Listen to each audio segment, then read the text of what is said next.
Every Sunday, the residents of this homeless encampment, 10 miles south of Seattle, attend a compulsory meeting to discuss camp affairs and make decisions about its future.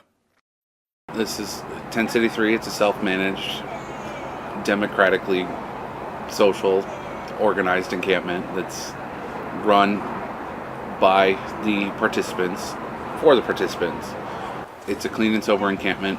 Kinds of people you get here are people who are recovering from various addictions or people who are just on extremely hard times. One of a dozen such organised encampments in Seattle, Tent City 3's population varies from 50 to 100 people, children to seniors. The camp is self-policed and moves its location every 6 months. It offers its residents a structured alternative to sleeping on the streets, in night shelters, or in informal tent encampments where the threat of drugs, alcohol and crime exist. It gives those, such as Michael and Carissa Cleveland, a chance to get back on their feet.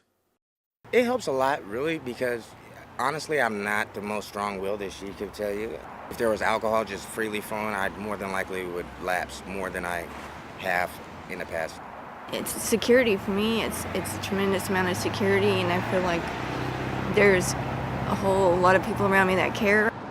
Average rents in Seattle have risen more than 60% in the last 7 years, fueled, many believe, by a tech boom that has seen companies like Amazon bring tens of thousands of new workers to the city.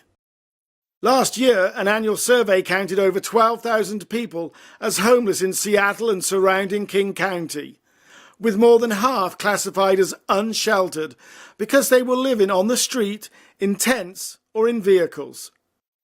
Some remain unconvinced of the value of self-governing tent cities, especially those housing recovering addicts. There are no social workers who come in there. There are no health workers who come in there. The camps are entirely voluntary, and people go to those camps with the understanding that they won't be expected to do anything to get themselves out of the camp. Advocates for the homeless agree that tent cities are just a stopgap measure. It's a sentiment echoed by one Tent City 3 resident. With little immediate prospect for construction of affordable housing on the scale required in Seattle, it seems that Tent City 3 and other camps like it will be needed to provide shelter for the homeless for some time to come. Tim Exton for Voice of America News, Seattle.